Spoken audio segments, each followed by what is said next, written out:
یہ بھٹو صاحب کے سلسلے کی 29ویں ویڈیو ہے۔ کور کمانڈر کی تشویش۔ اخیر جون یا اوائل جولائی میں SMLA نے مجھے بلایا اور کہا کہ کور کمانڈر صاحب کافی متفکر ہیں کہ کہیں ساتھی قیدی ہائی کورٹ میں بھٹو صاحب کے خلاف دیے ہوئے بیانات سے منحرف نہ ہو جائیں۔ انہوں نے مجھے بتایا کہ جنرل صاحب چاہتے ہیں کہ میں ان سے جیل میں ملوں اور ان کے خیالات معلوم کروں اور ان کی ڈھارس بندھواؤں کہ وہ اپنے بیانوں پر ثابت قدم رہیں اور ان کو یقین دلاؤں کہ اگر وہ اپنی دی ہوئی گواہی پر مستقل رہتے ہیں تو ان کو پھانسی ہرگز نہیں لگایا جائے گا۔ اسی کے ساتھ مجھے یہ بھی کہا گیا کہ کور کمانڈر صاحب چاہتے ہیں کہ ان کا خاص خیال رکھا جائے تاکہ ان کو کوئی تکلیف نہ ہو۔ میں نے SMLA صاحب کو بتایا کہ چونکہ وہ سیکیورٹی وارڈ میں نہیں تھے اس لیے ان کی کسی طریقے سے دیکھ بھال نہیں کر سکتا۔ میں نے اس معاملے میں جیل حکام سے کبھی کسی قسم کی بات نہیں کی تھی۔ پھر میں ان کے ساتھ کس اتھارٹی سے بات چیت کر کے ان کو یقین دہانی کرا سکتا تھا کہ ان کی جان بخشی ہوگی بشرطے کہ وہ اپنی دی ہوئی گواہی سے نہ پھریں۔ میں نے انہیں لارنس آف عربیہ کا قصہ سنایا کہ اس نے عربوں کے ساتھ پہلی جنگ عظیم میں کتنے وعدے کیے تھے، لیکن جنگ کے بعد انگریزوں نے ان میں سے ایک وعدہ بھی پورا نہ کیا اور لارنس آخرکار ایک گمنام موت مرا۔ جس شخص نے اتحادیوں کے لیے پوری جنگ کا پانسا پلٹ دیا تھا اس کے ساتھ کیے وعدے اور یقین دہانیاں کہاں گئیں؟ چونکہ بریگیڈیئر ممتاز ملک ایک نیک دل انسان تھے، انہوں نے مجھ پر زور نہ دیا اور پھر یہی کہا کہ میاں کم از کم ان کے خیالات اور مورال کا معلوم کر کے بتا دیجئے تاکہ کور کمانڈر صاحب کو کچھ تو بتایا جائے۔ یوں میرے اور وہ راز کھلتے گئے جو گہرائیوں میں پنہاں تھے۔ جب بھٹو صاحب کو اکیلا پھانسی لگانے کا حکم آیا اور ان کے ساتھی قیدیوں کے اکٹھے بلیک وارنٹ کو تبدیل کر دیا گیا تو مجھے اس ملک میں انصاف کرنے والوں پر بے حد افسوس ہوا۔ میں نے اپنے آپ سے کہا کہ رفیع، تم نے تو اپنے ضمیر کو خوش کر دیا تھا کہ میں کیوں غلط وعدہ کروں، لیکن اس ملک میں حکومت کے پاس اپنے کام کروانے کے بے شمار ذرائع ہوتے ہیں۔ بہرحال میری یونٹ کے افسروں کو ساتھی قیدیوں کے پھانسی نہ لگنے پر بہت افسوس ہوا اور انہوں نے اپنے خیالات مجھ تک پہنچائے، جس پر میں نے حکام بالا کو لکھا۔ لیکن کچھ دنوں بعد عقل کی فتح ہوئی اور تمام قیدی سپریم کورٹ کے فیصلے کے مطابق اپنے انجام کو پہنچے۔ آخری لمحات۔ آخرکار حکام نے 2 اپریل 1979 کی شام آخری فیصلہ کیا کہ بھٹو صاحب کو 3 اور 4 اپریل 1979 کی درمیانی رات 2 بجے پھانسی دے دی جائے۔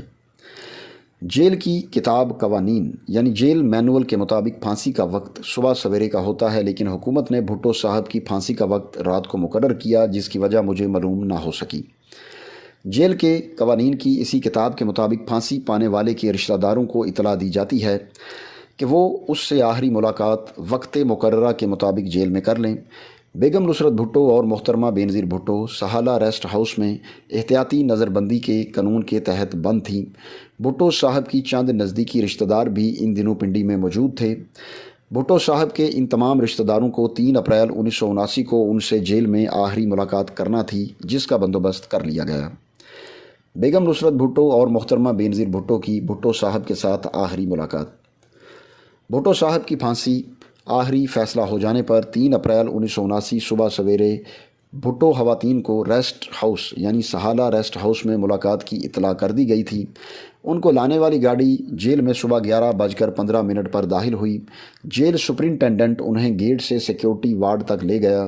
اس دوران انہوں نے چودھری یار محمد سے پوچھا کہ یہ ملاقات کس سلسلے میں ہے۔ اس نے انہیں بتایا کہ یہ آخری ملاقات ہے۔ بیگم بھٹو اور بینظیر بھٹو نے بھٹو صاحب کے ساتھ ملاقات 11:30 بجے شروع کی۔ مجھے بتایا گیا کہ قانون کے مطابق بھٹو صاحب سیل کے اندر رہیں گے اور باہر سے لوہے والے جنگلے پر تالا لگا رہا۔ بیگم نصرت بھٹو کے لیے سیل کے دروازے کے باہر 7 کرسی لگا دی گئی تھی، جبکہ محترمہ بینظیر بھٹو سیل کے جنگلے کے باہر دلان کے فرش پر بیٹھ گئیں اور باپ بیٹی کے درمیان سیل کی آہنی گیٹ کی صلاحیں حائل رہیں۔ یہ ملاقات بعد دوپہر 2 بجے تک جاری رہی۔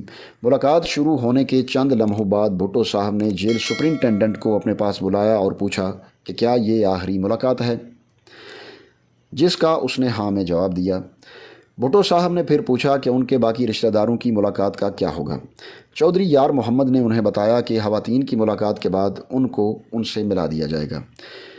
بھٹو صاحب نے مس بینظیر کو ایک طرف ہونے کو کہا اور جیل سپرنٹینڈنٹ کو اشارے سے اپنے بالکل نزدیک بلایا اور پوچھا کہ کیا واقعی یہ آخری ملاقات ہے؟ انہوں نے جواب میں بتایا کہ ہاں یہ درست ہے۔ پھر مسٹر بھٹو نے پوچھا کہ آخری فیصلے کا کیا ہوا؟ اس پر یار محمد نے جواب دیا کہ وہ سب کچھ ختم ہو چکا ہے۔ پھر بھٹو صاحب نے پوچھا کہ کس وقت؟ انہوں نے جواب دیا معمول کے مطابق یعنی صبح 5:30 بجے۔ واپسی پر جیل سپرنٹینڈنٹ نے مجھے بتایا کہ بھٹو صاحب نے ہاتھ کے اشارے کے ساتھ کہا کہ بس سب ختم، اور اس نے جواب دیا جی سر دیٹس آل۔ اس پر بھٹو صاحب نے کہا کہ میں نے شیو کرنی ہے اور میرے کپڑوں کا کیا ہوگا؟ پھر کہنے لگے میری وصیت کا کیا ہوگا؟ جس پر چودھری یار محمد نے انہیں بتایا کہ ان کو وقت دیا جائے گا تاکہ وہ اپنی وصیت لکھ سکیں۔ جیل سپرنٹینڈنٹ کے ہٹ جانے کے بعد باپ بیٹی نے اپنی باتیں شروع کر دی۔ مجھے بعد میں بتایا گیا کہ بیگم نصرت بھٹو تقریباً پوری ملاقات میں خاموش رہیں۔ محترمہ بینظیر بھٹو زیادہ وقت روتی رہیں اور بھٹو صاحب سے باتیں کرتی رہیں۔ بھٹوز نے چاہا کہ وہ ملاقات جاری رہے لیکن جیل حکام نے 2 بجے بعد دوپہر ملاقات ختم کرا دی۔ اس کی وجہ یہ بتائی گئی کہ بھٹو صاحب کے باقی رشتہ داروں نے بھی ان سے ملنا ہے۔ یہ آخری ملاقات تقریباً 2.5 گھنٹے جاری رہی۔ ملاقات کے فوراً بعد بیگم نصرت بھٹو نے جیل ڈپٹی سپرنٹینڈنٹ سے، جو ان کے ساتھ سیکیورٹی وارڈ سے آ رہا تھا، کہا کہ وہ کرنل رفیع سے ملنا چاہتی ہیں۔ میں اس وقت جیل سپرنٹینڈنٹ کے دفتر میں بیٹھا تھا۔ اطلاع ملنے پر ماں بیٹی سے ڈیوڑی کے گیٹ سے جیل کی جانب ملا۔ میں نے ان دونوں کو غم میں ڈوبا ہوا اور کافی نڈھال پایا۔ محترمہ بینظیر بھٹو نے سن گلاسز پہن رکھے تھے جن کے شیشے اوپر گہرے نیچے ہلکے رنگ میں تھے۔ ان کی آنکھیں رونے کی وجہ سے سرخ اور سوجی ہوئی دکھائی دے رہی تھیں۔ دوستو یہ اس سلسلے کی 29ویں ویڈیو تھی۔ اگر ویڈیو اچھی لگے تو لائک کریں، چینل پر نئے ہیں تو سبسکرائب کریں اور بیل یعنی گھنٹی کے بٹن کو دبا کر نوٹیفیکیشنز آن کر لیں تاکہ ہماری تمام ویڈیوز کے نوٹیفیکیشنز آپ کو سب سے پہلے ملیں۔ اب آپ سے ملاقات ہوگی اگلی ویڈیو میں، تب تک کے لیے اللہ حافظ۔